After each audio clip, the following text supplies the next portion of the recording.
Welcome to Suman TV, India's largest digital network. ఒకప్పుడు మనం infertility సెంటర్లు హైదరాబాద్లో 2 నుంచి 3 చూసేవాళ్ళం. ఇప్పుడు 300+ ఇన్ఫర్టిలిటీ సెంటర్లు అయిపోయాయి. సో ఇన్ఫర్టిలిటీ అంటే మహిళల్లో కానీ పురుషుల్లో కానీ ఇలా ఇంతగా ఎక్కువ అవ్వడానికి గల కారణాలు ఏంటి? సో ఈ ప్రాబ్లం ఎందుకు వస్తూ ఉంది? ఈ విషయాలను తెలియజేయడానికి మనతో పాటు ఉన్నారు బిస్మిల్లా యునాని క్లినిక్ నుంచి డాక్టర్ ఎస్ఏ రెహమాన్ గారు. సో సార్ ద్వారానే అసలు ఈ విషయాలను తెలుసుకుందాం. నమస్తే సార్. సార్, ఇన్ఫర్టిలిటీ ఇంతగా ఎక్కువగా పెరిగిపోవడానికి కారణాలు ఏంటి? ఇన్ఫర్టిలిటీ ఏందంటే ఇది మేల్ ఇన్ఫర్టిలిటీ, ఫీమేల్ ఇన్ఫర్టిలిటీ 2 ఉంటాయండి ఇవి.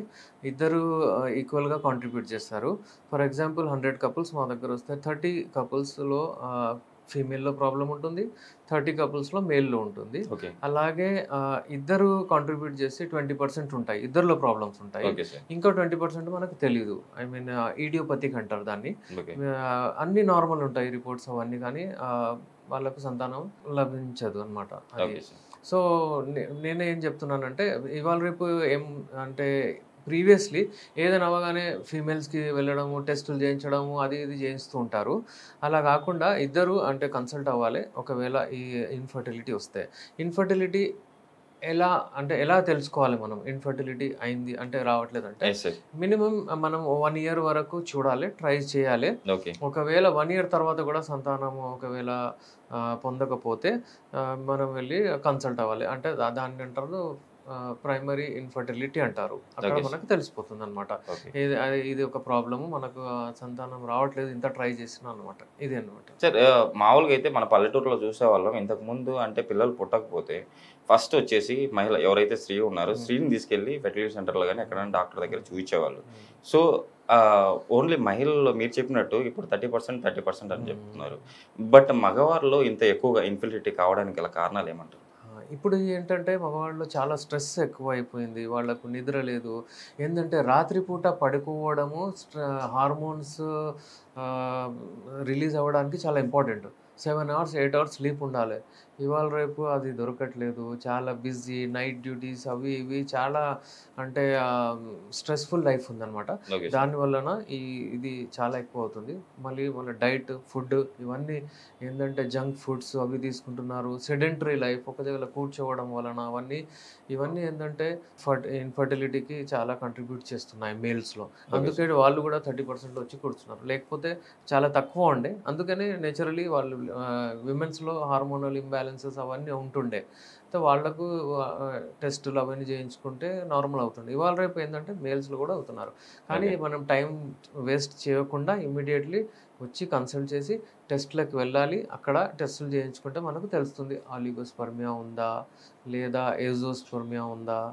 లేదా ఇంకా ఏదైనా ప్రాబ్లమ్స్ ఉన్నాయా? అవన్నీ మనకు తెలుస్తాయన్నమాట. సార్, ఇప్పుడు పురుషుల్లో స్పెర్మ్ కౌంట్ తగ్గడానికి అంటే తగ్గితేనేనా ఇన్ఫెర్టిలిటీ ఉన్నట్టు వాళ్ళలో? చాలా రీజన్స్ ఉంటాయండి. నార్మల్లీ ఏందంటే ఒకవేళ ప్రెగ్నెన్సీ కావాలనుకుంటే, కన్సీవ్ కావాలనుకుంటే ఆడవాళ్ళలో ఎగ్ ఏ టైం అయితే రిలీజ్ అవుతుందో అంటే మెన్స్ట్రువల్ సైకిల్ ఒకవేళ మనం చూస్తే అరౌండ్ 14 డేస్, 15, 16 డేస్ అనమాట ఆ డేట్. ఈరోజు అంటే వాళ్ళకు పీరియడ్స్ అవుతాయి. అక్కడి నుంచి మనం కౌంట్ చేస్తాము. 14th, 15th day, 12th day అలా ఎగ్ రిలీజ్ అవుతుంది, రెడీ ఉంటుందన్నమాట. ఓకే. అప్పుడు కలిసినప్పుడు స్పర్మ్ ఇక్కడ నుంచి అంటే మేల్స్‌లో రిలీజ్ అయిన తర్వాత అక్కడ పోయి అది కలుస్తుందన్నమాట. ఓకే. దాని తర్వాత అక్కడ కన్సీవ్ అవుతారు. ఇది మేల్ అంటే ఇది ప్రాసెస్ అనమాట. ఓకే. ఏమవుతుందంటే ఒకవేళ స్పర్మ్ లేకపోతే అంటే ఒక్క స్పర్మ్ కూడా ఉండదు కొంతమందికి. ఓకే. అది ఏజోస్పర్మి అంటారు. ఓకే. కొంతమందికి తక్కువ ఉంటాయి అన్నమాట స్పర్మ్స్. అది ఆలిగోస్పర్మి అంటారు. ఓకే.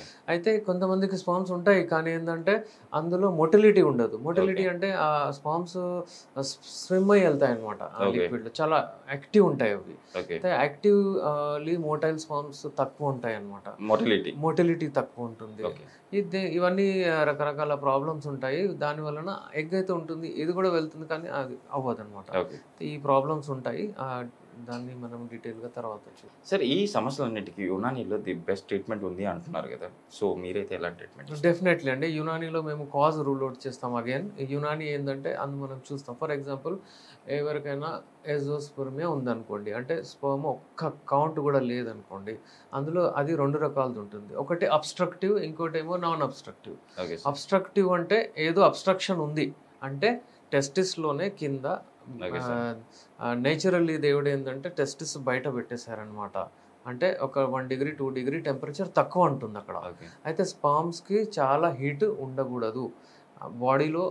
స్పామ్ ఏంటంటే బాడీ హీట్ అది టాలరేట్ చేయదు. ఓకే. అయితే కొంచెం హీట్ తక్కువ ఉంటుంది స్క్రూటంలో, అందుకే అక్కడ పెడతారనమాట. ఓకే. అక్కడ ఉంటుంది అది. అయితే అక్కడ ఏమవుతుందంటే స్పామ్స్ రిలీజ్ అవుతాయి, అక్కడ స్పామ్స్ హెల్తీ కూడా ఉంటాయి. అక్కడ నుంచి టెస్టిస్ నుంచి అదేమో సెమినల్ వెజికల్ ద్వారా అది ఎజాక్యులేట్ అవుతుంది బయటికి. అటు ఓకే. అక్కడ ఏదైనా అబ్స్ట్రక్షన్ ఉంటే సెమినల్ వెజికల్స్లో అక్కడ ఎక్కడైనా అబ్స్ట్రక్షన్ ఉంటే అది తీసే మందులు మేము ఇస్తామన్నమాట. ఒకవేళ వెరికోసీల్ వెయిన్స్ కూడా ఉంటాయి అప్పుడప్పుడు. వెరికోస్ వెయిన్స్ అంటారు. వెరికోస్ వెయిన్స్ అంటే అక్కడ వెరికోసీల్ అంటారు. అక్కడ ఏంటంటే బ్లడ్ ఆగుతుంది అక్కడ. ఓకే. నార్మల్లీ మన హార్ట్ నుంచి బ్లడ్ ఆర్టరీస్ ద్వారా పోతుంది, వెయిన్స్ ద్వారా హార్ట్కి వచ్చేస్తుంది అనమాట. Veins Okay. ద్వారా అప్పుడప్పుడు ఏంటంటే అక్కడ రాలేక అక్కడనే ఆగిపోతుంది అనమాట. అయితే అక్కడ హీట్ డెవలప్ అవుతుంది. ఓకే. దానికి నార్మల్లీ అలోపతిక్లో సర్జరీకి వెళ్తారనమాట. ఓకే. మన యునాని మెడిసిన్స్తో బెస్ట్ మెడిసిన్తో అంటే మనం ఇచ్చి అక్కడ ఆ ప్రాబ్లం పోయేటట్టు మెడిసిన్స్ ఇస్తాము. దాంతో స్పర్మటోజెనిసిస్ ప్రాసెస్ ఎక్కువయ్యేటట్టు చేసి మొటిలిటీ కూడా ఎక్కువగా మోటిలిటీ స్పీడ్గా కూడా ఎక్కువయ్యేటట్టు, అదే క్వాలిటీ అంటారు దాన్ని. Yes. Quality of sperms, quantity of sperms ఎక్కువయ్యేటట్టు మెడిసిన్స్ ఇస్తాం అనమాట. ఏం సార్ కొంతమంది ఐవీఎఫ్ ఐఏఎఫ్ లాంటి ఇట్లాంటి వాటికి వెళ్తూ ఉంటారు. సో అలా కాకుండా యునాని మీ మెడిసిన్ తీసుకుంటే షూర్గా అంటే ఈ ప్రాబ్లం అంటే అట్లా వెళ్ళాల్సిన అవసరం ఉండదు. డెఫినెట్లీ అండి, అలా వెళ్ళని అవసరం లేదు. ఎందుకంటే ఫీమేల్ ఇక్కడ ప్రాబ్లం లేదు, మేల్ ఇన్ఫర్టిలిటీ మనం డీల్ చేస్తున్నాము. ఎందుకంటే female is already in a healthy condition, అక్కడ ఏం ప్రాబ్లం లేదు. మన దాంట్లో మనకు ఏదైనా ప్రాబ్లం ఉంటే, మేల్లో ఏదైనా ప్రాబ్లం ఉంటే యాక్టివ్ స్పామ్ లేదు అని యాక్టివ్ చేయండి, అంతే, ఇంకేం లేదు. ఓకే. ఐవీఎఫ్కి ఎందుకు వెళ్ళాల్సి వస్తుందంటే అక్కడ ఉంటుందో లేదో, అది అన్ని ఇంకా డ్యామేజ్ అయిపోతుందో అని స్పామ్ చేసి దాన్ని సేవ్ చేసి పెట్టి దానికి అంటే చేసేస్తారనమాట. ఓకే. మా దాంట్లో ఏంటంటే మొటిలిటీ ఇంక్రీజ్ చేస్తాము.